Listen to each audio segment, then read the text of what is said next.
Hey, I'm Ryan. This is John. We're from LostReviews.com, and we just got done seeing Joe Johnston's epic Wolfman. Oh my God, it's a wolf! Sorry, I had to be goofy.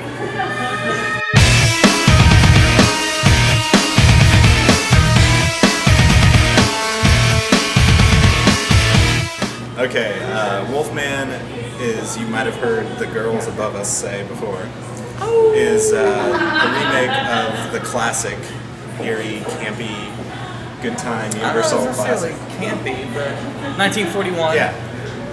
It's Universal Monsters. back when Universal owned horror. Yes, yes. So now they're trying to get back there with these classic movie remakes of their favorite monsters. Yep. So Benicio plays the Wolfman, brother that came back to see what happened to his dead brother and kind of console the wife of his brother. It's soon to be one. That Yeah. would be their So, point. they weren't. No, I think they're just engaged. So he comes back to all the horrors that are his home life with an angry dad who blames him for the death of his mother. And I dug the film a little bit. I did too. This is a film that's, if you follow the film really close, it's kind of got a pretty storied past to it now. It's been in the can for, I think, about a year and a half, and there's been all kinds of rumors swirling around about it for the last several months. Some kind of positive, some not so positive. If you can put all that to the side, I walked in with basically zero expectations tonight, and was pretty much pleasantly surprised.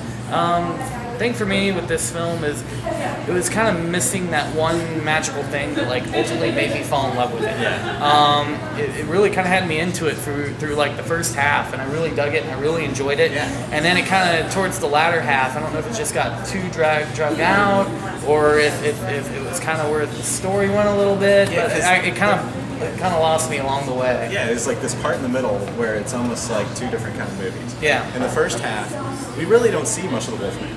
No. It's all They give you kinda enough just shadowy. to get you a tease Yeah. and hook you in. But Very Hitchcock. yeah. And at the end of the film, completely different scenario. Yep. It's full-on Wolfman, full-on face makeup, Yep. go, go, go. But towards the beginning, and that's one of the things I loved about the very beginning, was the Hitchcock make-up-your-own movie monster thing. Mm-hmm. But we all know from the movie poster and all the propaganda that they're putting out there for the film that, yeah, you get to see full-on face of Benicio as the Wolfman. Right, and several times. Yeah. I mean, it's not just like quick cuts that you don't really get to see the detail and all that kind of stuff in it. So, Yeah. One thing that I did not like about the film was the fact that they put a little too much CG in there for me. I'm like on the edge of classic. Use CG to do stuff that you can't do. Mm-hmm. Which when they did that in the movie, I loved. Yeah. That was great. Like the transformation scenes. oh, the transformation stuff's were great. beautiful. Yeah, They and were they don't give everything away in the trailer with that. So, thumbs up, Universal. Yeah, I was really surprised by that too, because Yeah. I thought like we were only going to have one transformation scene, and it was going to be the one that was The one, in the trailer. yeah, the one that they always show. Yeah. And that was great. But there was one scene where a human head flies across the screen and lands like right in front of you, and I didn't feel like we needed that. Like, Yeah, it they was were way kind too of they overused. were taking the liberties with the CG at that point, Yeah. and Along with the Matrix battle that happened, wolf on wolf action. yeah, and you got a little campy with that here and there too. I know that's what the ladies above us just said as well, but I think for me, it was kind of built up really well, and then this kind of spoiler a little bit because they don't give you this in the trailer, so sorry, you should have. We'll be said the that already. spoiler version. Yeah, but so I mean, if we're gonna go full spoilers Yeah, here, let's just do screw it. it. And that for me was like, well, ultimately kind of soiled me on the film was that final fight scene. It had its moments, but it was just a little bit too much. It And was, Hopkins goes WWF. yeah, he rips the shirt, and yeah, I was a little let down by that. But other than that, I think that's ultimately what that was the piece that was proverbially missing that kept me from like falling completely in love with the film. Yeah. Because pretty much up to that point, I don't know if everybody recalls, I think it was 1992, Bram Stoker's Dracula, to kind of give a comparison. This spiritually to me felt very kind of tonally similar. More drama than horror. Right. Yeah. Coppola's Bram Stoker's Dracula. So if you enjoyed that, it's definitely worth seeing. If if you like that. I mean, horror fans in general, because it is very gory. A lot of entrails strung about, and a lot of blood. Yeah, a lot of gore. Yeah. I mean, it's a hard R. It's a hard R, which I was very happy to see. Because at one time, they're going back to the rumors that banded about. There was word that this is going to be a PG-13, and Right. Looking at now, I don't know how they could have done that. There's with no what way. they've got. But they were trying to change all kinds of things with this going in. Yeah. They wanted to. They at one point did. They actually scrapped the soundtrack and the score, and they went through and redid it. You know, at this point, it's all Hollywood inside baseball. I don't know what to believe. Yeah. Fortunately, we end up with a pretty decent film. Yeah, definitely well acted. Benicio was amazing. Yeah.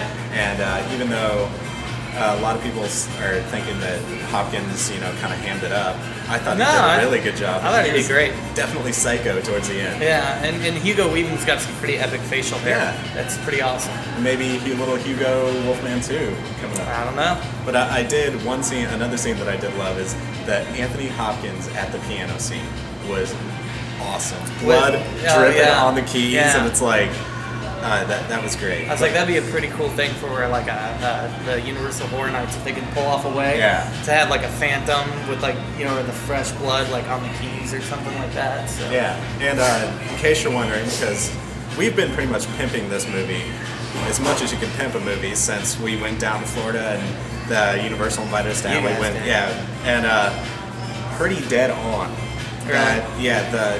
The walkthrough of that is almost exactly the movie. I want to go this year. Yeah, we gotta do it. It's awesome. But what do you give it? I'm gonna give it 3 Emily Blunt side boobs. Fellas, you want to go see it now? You want to go see it now? Take your lady friend to see it on Valentine's Day, not Valentine's Day. So I'm gonna go 3 Emily Blunt side boobs out of 5. I'm gonna change mine up from what I Yes, told I'm John. juvenile. Sorry. But I'm gonna give it 3 fish hooks. Guys, you know what those are. Out of 5. That's it from Lost in Reviews. We are the Male Pigs. Yeah, and we were coming to you from, we gotta throw this is Aloft. The beautiful Aloft Hotel, a vision of W Hotels in Leawood, Kansas. Yep. We got a good review of them from their Chicago location elsewhere on somewhere lost. So Reviews. if you want more Wolfman, look upstairs or go back and check out another review. So we're review pimping and Wolfman pimping all week long at LostReviews.com. Bye.